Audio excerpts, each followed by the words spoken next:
야곱에 대해서는 조용한 사람이라고 표현하는데, 이 조용한이라는 말이 히브리어로는 탐인데, 이 탐은 아주 온화하고 그리고 친절하고 예의 바르고 그런 성격이지만 전체적인 이미지는 아주 유약하다라는 그런 이미지를 가지고 있습니다.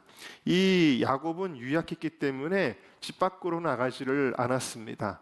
엄마의 치맛자락만 붙들고 있는 그런 아들이었습니다. 부모 곁에 있기를 좋아했기 때문에 그래서 어머니의 사랑을 받았습니다. 사랑을 받았다기보다는 야곱은 약했기 때문에 엄마의 특별한 치근함의 사랑을 받은 것이 아닌가, 이런 생각이 듭니다. 아마 여러분들도 자녀 가운데 좀 약한 자녀는 더 이렇게, 특별히 엄마들은 약한 자녀에게 이렇게 마음이 쏟아지는 경우가 있잖아요.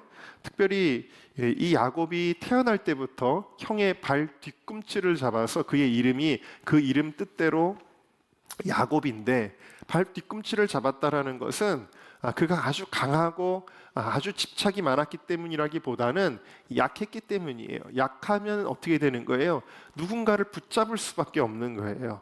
그래서 형의 발 뒤꿈치를 붙잡아서 겨우 태어난 사람이 바로 야곱이었다라는 것입니다. 요약하면 에서는 강하고 야곱은 약했다라는 것이죠. 자, 우리는 약한 사람을 좋아합니까? 강한 사람을 좋아합니까? 여러분, 우리는 어디 펫샵에 가가지고 강아지 한 마리를 사도 비실비실하고 병든 강아지를 살까요? 아니면은 튼튼하고 건강하고 윤기나는 강아지를 살까요? 당연히 건강하고 튼튼한 애를 사게 될 거예요. 사람도 마찬가지입니다. 우리 주변에 힘 있는 사람 친구로 두고 싶어 하겠죠. 또 재밌는 사람이랑 어울리고 싶어 하겠죠. 우리는 항상 강한 사람을 좋아하지 약하고 소외되고 이런 사람들을 좋아하지 않습니다. 여러분, 이와 같이 사람들은 누구를 선택해요? 강한 자를 선택한다라는 이야기예요. 그런데 하나님의 선택은 어떨까요? 놀랍게도 하나님의 선택은 아주 이상하게 이어지고 있는 것을 보게 되는데, 주님은 오늘 뭐라고 이야기하시는지 23절 말씀 내 PPT에 있네요. 같이 읽어보겠습니다. 시작. 여호와께서 그에게 이르시되 두 국민이 내 태중에 있구나. 두 민족이 내 복중에서부터 나누이리라. 이 족속이 저 족속보다 강하겠고 큰 자가 어린 자를 섬기리라 하셨더라. 아멘. 큰 자가 누구예요? 당연히 형인 에서죠.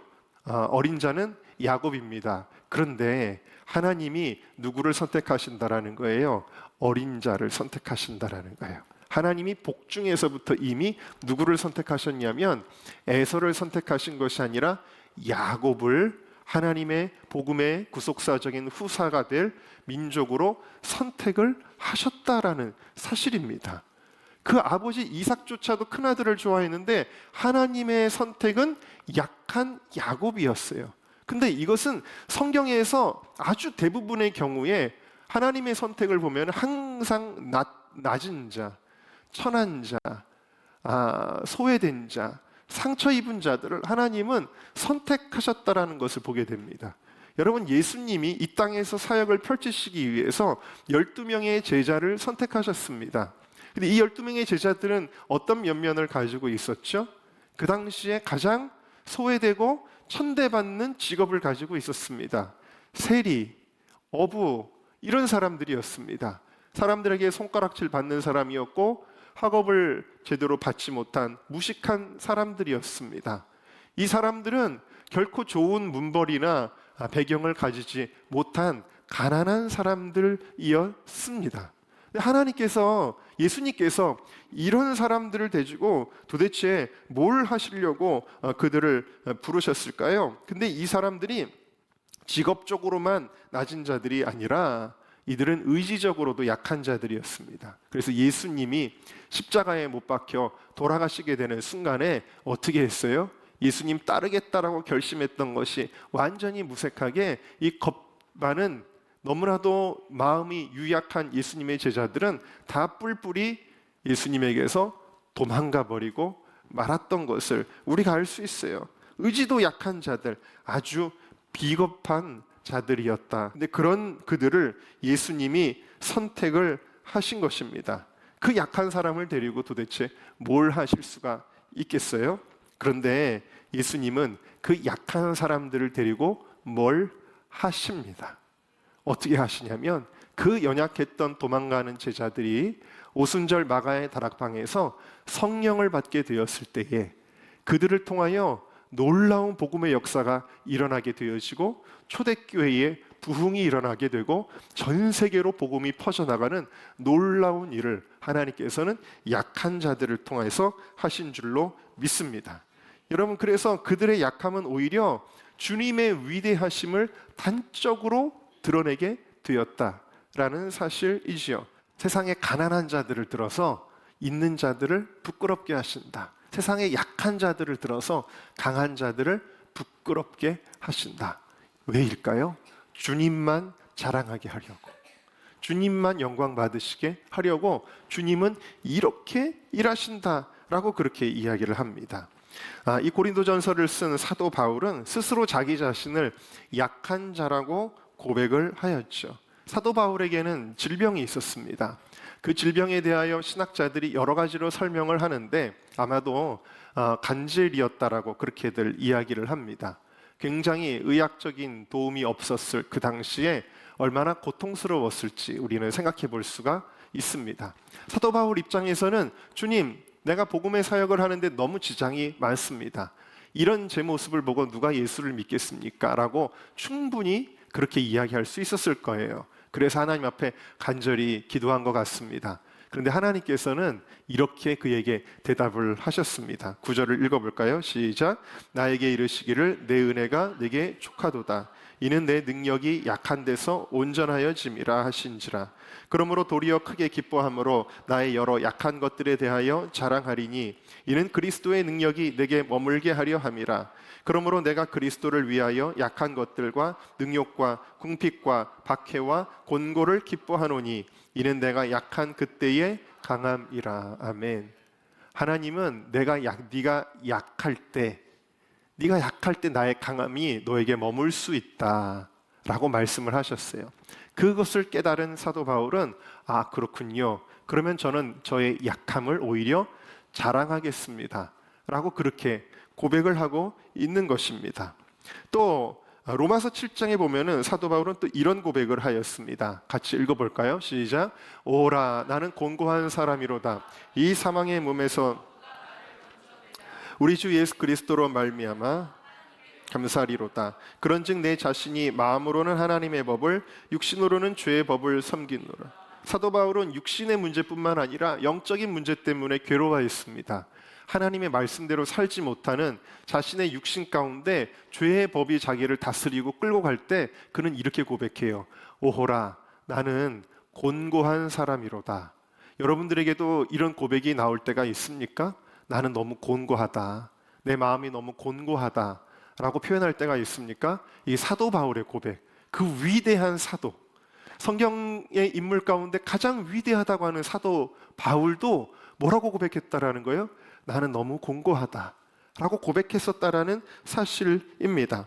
그런데 이후에 이어서 그가 바로 8장으로 넘어가면서 성령님의 위대하신 일을 선포하게 되어지죠. 그러므로 이제 그리스도 예수 안에 있는 자에게는 결코 정죄함이 없나니 이는 그리스도 예수 안에 있는 생명의 성령의 법이 죄와 사망의 법에서 너를 해방하였음이라. 이것은 나는 곤고한 자지만 성령님께서 나를 해방하셨다 라고 고백을 하는 것입니다. 또 고린도후서 1장에 보니까 사도 바울이 뭐라 그랬냐면 복음 사역을 하다가 너무 많은 고난을 겪는데 그는 이렇게까지 고백해요. 내가 살 소망이 끊어졌다. 여러분, 예수 믿는 사람도 때로는 이런 마음이 들 때가 있죠. 살 소망이 끊어질 때가 있습니다. 또 뭐라고 표현하냐면 사형 선고를 받은 줄 알았다. 나는 사형 선고 받은 사람과 같다. 분명히 오늘 말씀을 들으시면서 별로 요즘 고난이 없으신 분들은 그냥 그렇지 하고 그냥 머리로 이해되시겠지만 여러분, 오늘 혹시라도 오늘 이 시간에 고난 가운데 계신 분들은 하나님께서 오늘 말씀을 통하여 여러분들에게 지금 위로하고 계실 뿐만 아니라 여러분들을 새롭게 일으키신다라는 것을 믿으시기를 주의 이름으로 축원합니다. 사형 선고를 받은 줄 알았다라는 거예요. 그 위대한 사도 바울이 그렇게 고백하였지만 그 이유는 뭐냐? 이런 고난의 이유는 무엇이냐? 오직 죽은 자를 다시 살리시는 하나님만 의지하게 하심이라. 하나님을 의지하게 된다. 고난이 많으니까 하나님을 찾지 않을 수가 없다 라는 것입니다. 그렇게 하나님을 찾을 때 어떤 일이 일어나요? 10절 말씀 읽어볼까요? 시작. 그가 이같이 큰 사망에서 우리를 건지셨고 또 건지실 것이며 그 이후에도 건지시기를 그에게 바라노라. 아멘. 자, 여러분, 그래서 우리가 여기서 발견할 수 있는 게 있어요. 약한 사람들도 잘하는 것이 하나가 있다. 약한 사람들이 잘할 수밖에 없는 것이 하나가 있다. 그게 무엇이냐? 사모하는 것이다 라는 것입니다. 에서는 사모함이 없었습니다. 자기의 힘으로도 얼마든지 이 세상을 멋지게 살 수 있었기 때문입니다. 그래서 그는 장자권에 대해서도 하찮게 여겼다. 그냥 팥죽 한 그릇에 야, 장자권? 너 가져. 내가 뭐 너 준다고 해도 무슨 다른 일이 생기나? 라고 생각을 한 것입니다. 이게 무슨 법적 효력이나 있겠어? 내가 얘한테 장자권 너 가지라고 한다고 라고 영적인 가치, 눈에 보이지 않는 가치는 무시하는 사람이 바로 에서였다라는 것을 우리가 오늘 말씀을 통해 볼 수가 있습니다. 그러나 야곱은 사모했습니다. 뭘 사모했냐면 장자권을 사모했습니다. 이 장자의 명분 때문에 결국에는 야곱은요 엄청나게 많은 고난을 겪습니다. 집에서 도망가야 했고 외삼촌 라반의 집에서 말할 수 없는 고난의 세월들을 수없이 보내야 했고 그리고 돌아와서도 또 형에게 죽을 수밖에 없다는 위기 속에 정말 피말리는 시간들을 보내야 했던 것이 야곱이었던 것을 우리가 알 수 있었습니다. 그러나 이런 엄청난 고난을 겪어야 했음에도 불구하고 야곱은 그것을 놓칠 수가 없었습니다. 먹고 마시는 것보다 훨씬 중요한 가치를 그는 사모했던 것입니다. 그래서 하나님의 은혜는 누구에게 임하게 되나요? 야곱에게 임하게 됩니다. 하나님의 축복은 야곱에게 임하게 됩니다. 그것은 야곱이 거짓말하고 사기를 잘 쳐서 된 것은 아닙니다. 아버지를 속였기 때문에 된 것이 아닙니다. 오히려 그것 때문에 야곱은 더 힘들었죠. 야곱이 하나님의 은혜와 축복의 사람이 될 수 있었던 것은 그가 사모했기 때문입니다. 그가 얼마나 사모했는지 하나님께서 그의 환도뼈를 쳐서 이제 야곱은 어떻게 보면 장애를 입은 겁니다. 쩔뚝쩔뚝 걷게 된 것입니다. 그런 야곱이 쩔뚝쩔뚝거리는 그 비틀거리는 걸음을 가지고도 하나님의 옷자락, 바짓가랭이를 붙잡고 나를 축복하지 않으면 내가 이 바지를 놓지 않겠습니다 라고 했던 것입니다. 야곱은 약하지만 사모하는 것에는 1등이었습니다. 그럴 때 하나님께서 내가 이제 다시는 너를 야곱이라 하지 않겠다. 너는 이스라엘이다. 오늘 뉴스에 나오는 그 이스라엘의 나라의 이름이 여기서 시작이 됐습니다. 너의 이름은 이스라엘이 될 것이다. 이는 네가 하나님과 사람으로 더불어 겨루어 이겼기 때문이다 라고 그렇게 이야기를 했습니다. 우리는 부흥하면 크고 화려한 것을 생각합니다. 대형 교회들, 또 크고 멋진 집회와 수많은 군중들이 떠올리게 되어집니다. 이것은 어쩌면 우리의 고정관념일 수 있습니다. 왜냐하면 나만 장군에게도 고정관념이 있어서 엘리사가 나와서 자기에게 안수기도를 해야 된다라고 생각을 했고, 만약에 씻어야 한다면 자기 나라에 있는 큰 강에서 자기가 씻어야 된다라고 생각했지, 아니 이 초라한 이 개울물 같은 요단강에서 건겼기 때문에 그 당시 요단강은 정말 개울물이었습니다. 이 흙탕물, 개울물에 내가 들어가서 무슨 기적이 일어난다는 말인가? 라고 나만 장군에게는 고정관념이 있었습니다. 그러나 기적은 어디서 일어났냐면 그 또랑 같은 요단강에서 이 기적은 일어나게 되었습니다. 여러분, 역사상 놀라운 부흥의 사건들은 가장 약한 곳에서 일어났다는 것을 여러분들은 알고 계십니까? 교회가 모든 자유와 필요한 여건들을 잘 갖춘 상태에서는 부흥이 일어난 적이 없습니다. 오히려 절망적인 사회와 시대에 교회가 어려울 때에 부흥이 일어났습니다. 로마의 압제라는 절망의 시대에 초대교회의 부흥이 일어났습니다. 희망을 볼 수 없어 암흑기라고 칭해졌던 16세기에 종교개혁이 일어났습니다.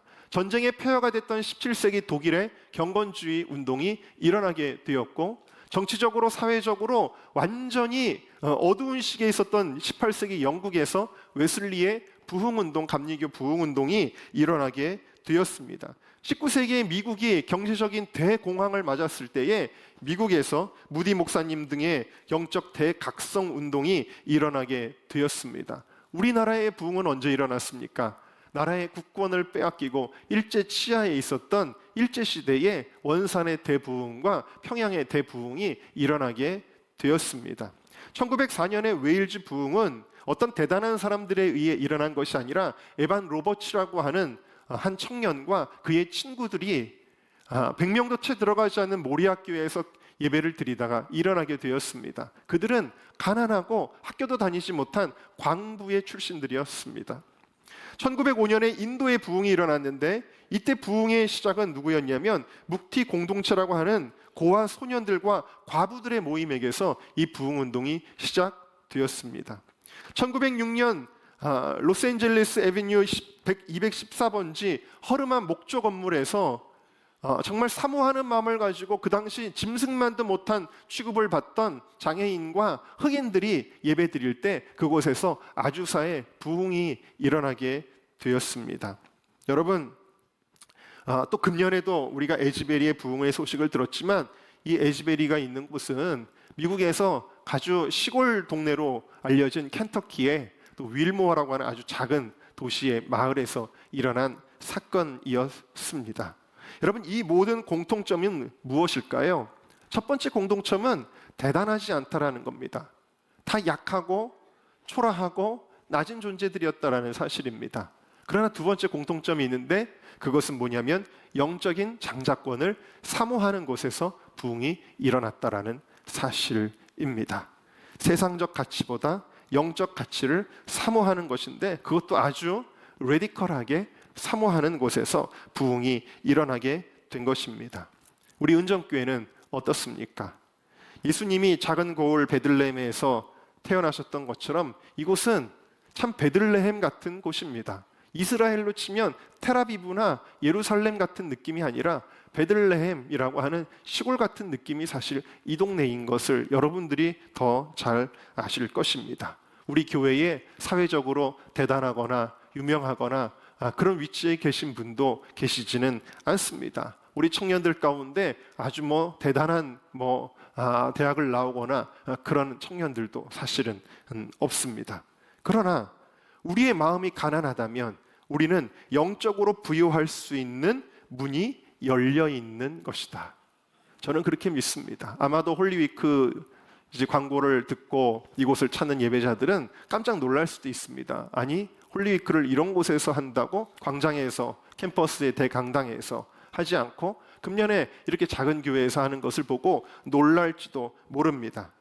그러나 여러분, 우리의 마음이 가난할 때 주님이 일할 수 있는 곳이 되어질 것을 저는 확신합니다. 우리는 지금 팥죽이 필요하지 않습니다. 우리에게는 영적인 장자권이 필요합니다. 다시 말하면 우리에게는 지금 하나님이 필요합니다. 하나님이 오셔야 됩니다. 저에게도 하나님이 오셔야 되고, 여러분에게도 하나님이 오셔야 되고, 우리 자녀들에게도, 우리 교회에도 하나님이 오셔야 합니다. 우리는 약하지만 주님은 강한 바람처럼 우리 가운데 일하실 것입니다. 사실 최근에 마음이 너무 힘들었습니다. 왜냐하면 회복이 안 되기 때문이었습니다. 회복이 안 되고 회복을 참고 하려고 하면 다시 도지고 악화되고 계속 반복을 하는 겁니다. 그래 너무 힘들었는데, 정확하게 알고 싶어서 제가 많은 병원들을 찾아다녔지만 이 분야에서 최고로 가장 권위 있는 의사를 몇 달을 기다려가지고 겨우 진료를 이제 금요일 날 보게 되었습니다. 진료를 보게 되었는데 의사에게서 참 좋지 못한 확인을 받게 되었습니다. 그것은 제가 이제 운동을 해서 해결될 문제가 아니라 그 플레이트의 위치가 구조적으로 잘못되어 있어서 이게 지금 아프겠다. 이거는 방법이 없다. 그러니까 이거를 뺄 때까지는 방법이 없다라는 얘기입니다. 쉽게 말하면. 그러면 앞으로도 1년을 이걸 뺄 때까지 그 이후에도 물론 장담하지는 않더라고요. 그래서 그럼 그때까지 못 걷는 거냐? 그때까지 제가 목발을 짚고 다녀야 되는 거냐?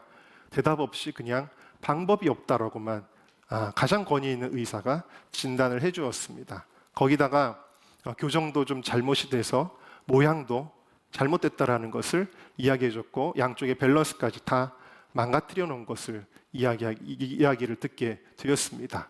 쉽게 말하면 명백한 의료 사고를 제가 당하게 된 것이죠. 마음이 너무 힘들고 마음이 너무 참담했습니다. 후회되고 억울하고 분하고 그리고 무엇보다 부끄럽기도 했고 한심하기도 하고 너무 그렇습니다. 또 여러분들 볼 때는 또 역시 민망하기도 하고 그렇습니다.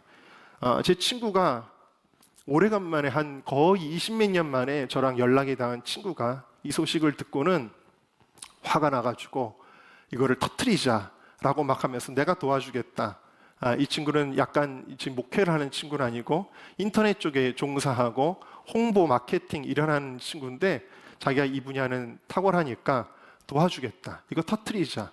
막 이야기하는 친구도 있었습니다. 그리고 또 어떤 장로님 의사분은 소송을 할 것을 저한테 권고했고 아마도 홀리카 끝나고 나서 소송을 해야 될 수도 있을 것 같습니다. 어쨌든 소송을 하자라고 그렇게 이야기를 하기도 하였습니다. 제가 무조건 이길 거라고 그렇게 하면서 소송을 권하기도 하였습니다. 어쨌든 이런 상황 가운데서 마음이 좀 어두워질 수밖에 없는 게 사실이고 정말 아무것도 하고 싶지 않은 마음이긴 했지만 그래도 저는 믿음이 항상 내가 믿음이 이렇게 없지라는 생각을 하다가도 그래도 내가 믿음이 있구나라고 생각하는 때가 있습니다. 그게 뭐냐면 저는 아무리 힘들고 그래도 순종을 하거든요. 믿음의 증거는 순종이라고 하셨으니까 그래서 비틀거리면서 걸어갈지라도 내가 주님이 원하시는 길은 가야지라는 마음이 있습니다. 그래서 홀리위크에 대한 순종을 하면서 나아갑니다. 사실 이 병원을 찾아가기 전날 제가 교회에 있다가 사무실에서 너무 이제 눈물이 막 쏟아지는 거예요. 막 눈물이 막 쏟아지는데 참 그런데 그냥 노래를 하나를 제가 적었습니다. 근데 이 노래를 적어가지고 제가 한 거의 뭐 5년 6년 이상 저도 거들떠도 보지 않았던 블로그에다가 제 그 노래를 이렇게 올려놨는데 그걸 어떻게 형님이 아셨는지 그 블로그의 글을 보시고는 형님이 목사가 이렇게 약한 모습 보여주면 안 된다라고 말씀을 하셨습니다. 그리고 그 말이 맞다고라고도 생각을 합니다. 근데 사실 꼭 약한 것만 있는 거 아니에요. 형님이 그 글을 잘 못 봐서 그런데 이 노래는 약한 것만 있는 것은 아닙니다. 왜냐하면 그만큼 하나님을 찾는 것이고 결국에는 이루실 하나님을 믿는 고백이기 때문입니다. 그래서 그런 노래를 하나를 제가 지었는데 어쩌면은 저는 이렇게 생각을 합니다. 여러분들에게도 목사님도 힘들 때가 있구나 라고 생각하실 수도 있겠죠. 하지만 제가 보여주고 싶은 것은 우리가 신락 같은 믿음이라도 붙드는 것이 중요하다라는 거예요. 왜냐하면 엘리야가 작은 구름을 바라보았을 때에 그것이 큰 비를 내리는 놀라운 기적을 일으켰기 때문입니다. 제가 사실 이 노래를 부르려고 했는데 노래를 부르지 않겠습니다. 그냥 가사만 한번 읽어드릴게요. 내가 아니라라는 노래를 만들었는데 하나님 저 할 수 있겠죠? 제가 잘못한 건 알아요. 그래도 절 도와주세요. 하나님 잘하고 싶은데 너무 힘이 들고 지쳐요. 제발 제게 힘을 주세요. 내가 아니라 그가 하신다. 내가 아니라 그가 하신다. 내가 걸을 수 없을 때, 주저앉아 울고 있을 때 내게 말씀해 주세요. 아무 말이나 해주세요. 내가 걸을 수 없을 때, 비틀거리다 기어갈 때 내게 다가와 주세요. 나를 붙잡아 주세요. 내가 아니라 그가 걷는다. 내가 아니라 그가 걷는다. 네, 이 노래를 부르면 너무 슬플 것 같아가지고 슬픈 노래가 아닙니다. 여러분, 저의 방점은 마지막에 있는 거예요. 그렇구나. 내가 절망적일 때 주님이 하시겠구나. 주님이 하실 것에 대한 믿음의 고백입니다. 여러분, 부흥은 약한 사람들을 통해서 주어집니다. 마태복음 5장에 심령이 가난한 자가 복이 있다. 애통하는 자가 복이 있다. 그리고 그들을 통해 천국이 임할 것이라고 주님은 말씀하고 있습니다. 오늘 이 시간에 여러분들에게 주님께서 내가 너의 약함을 통해 일하겠다라고 말씀하십니다. 저는 그런 생각을 합니다. 홀리웨이크를 준비하는 과정 가운데 한 번도 쉬운 적이 없었습니다. 정말 놀랍게도 쉬운 적이 없었습니다. 쉽게 준비하는 것 같다가도 막판에 어려운 일이 꼭 생기기도 하고 그랬었습니다. 근데 정말 금년에는 또 다른 차원의 마음의 어려움, 마음에 힘을 내기 어려운 어려움이 제 마음에 있으면서 한편으로는 무슨 생각이 드냐면 도대체 이번 50시간 연속 예배에 하나님이 도대체 얼마나 큰 은혜를 주시려길래 나를 이렇게 고난 가운데 두시는가, 그런 생각이 듭니다. 오늘 새벽에 이번에 함께 섬기는 이주만 선교사님이 이렇게 저한테 카톡이 왔어요. 목사님 기도하겠습니다. 어젯밤에 목사님을 생각하며 한 가지 떠오른 것이 홍보 영상이었습니다. 그 영상 내용을 보면 여러 부흥의 역사들이 그냥 되어진 것이 아닌 정말 레디컬한 대가 지불을 통해 이루어졌다는 메시지였는데요. 이번 일도 중요한 예배이기에 목사님께서 어떤 면에서는 동일하게 그런 고난을 지나는 일이 있겠다라는 생각이 들었습니다. 그런 가운데 부흥의 역사가 이루어지는 것이니 아무쪼록 힘내시고 계속 기도하도록 하겠습니다. 50시간이 주님을 기쁘시게 하는 온전히 주님께만 드려지는 귀한 제사 될 줄 믿습니다.